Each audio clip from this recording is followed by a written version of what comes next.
तीन दोस्त राहुल, अर्जुन और साक्षी हमेशा रोमांचक यात्राओं के शौकीन थे। इस बार उन्होंने फैसला किया कि वे एक पुरानी रहस्यमय जंगल में जाएंगे जिसे लोग भूतिया जंगल कहते थे। उनके गांव के बुजुर्गों ने उन्हें चेतावनी दी थी कि इस जंगल में जाना खतरनाक है। इस जंगल में अजीब आवाजें सुनाई देती हैं, एक बुजुर्ग ने कहा, और कई लोग जो इसमें गए कभी लौटे नहीं। लेकिन तीनों दोस्तों ने सोचा कि ये सिर्फ पुराने लोगों की कहानियां हैं और उन्होंने जंगल जाने का मन बना लिया।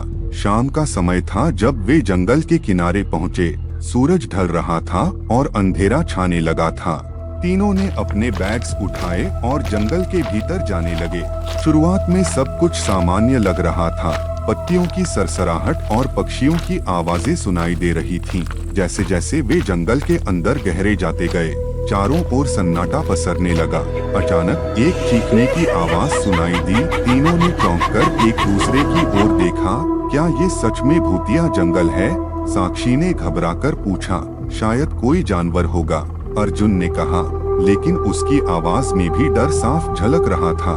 वे आगे बढ़ते रहे, लेकिन कुछ समय बाद एक और भयानक चीख सुनाई दी। इस बार राहुल ने कहा, हमें यहाँ से वापस चलना चाहिए, ये जगह ठीक नहीं लग रही।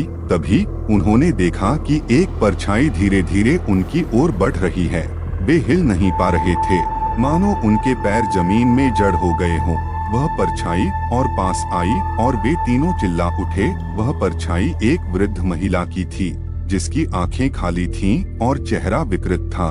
तुम्हें यहाँ नहीं आना चाहिए था, वह धीमी भयानक आवाज में बोली। यह जंगल तुम्हें कभी जाने नहीं देगा। तीनों ने भागने की कोशिश की, लेकिन जितना वे दौड़ते, जंगल उतना ही घना होता जाता। चारों ओर से पेड़ जैसे उनके ऊपर गिरने लगे।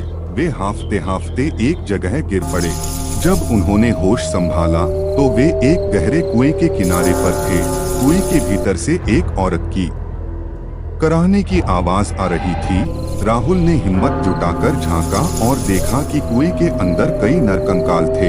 ये वही लोग हैं जो यहाँ आए थे और कभी वापस नहीं जा सके, अर्जुन ने कांपते हुए कहा। साक्षी रोने लगी और कहा, हम भी यहाँ से कभी वापस नहीं जा सकेंगे। अचानक उन्हें महसूस हुआ कि कुएं की दीवारें हिलने लगी हैं और वे धीरे धीरे नीचे की ओर खिसकने लगे।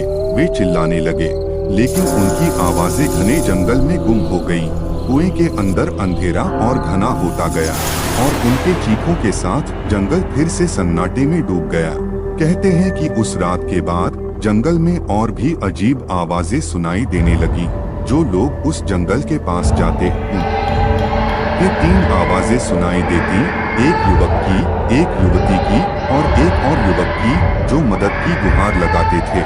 वो तीनों दोस्त अब भी उसी जंगल में भटक रहे हैं, उस दिन की भूल के लिए हमेशा के लिए सजा काटते हुए।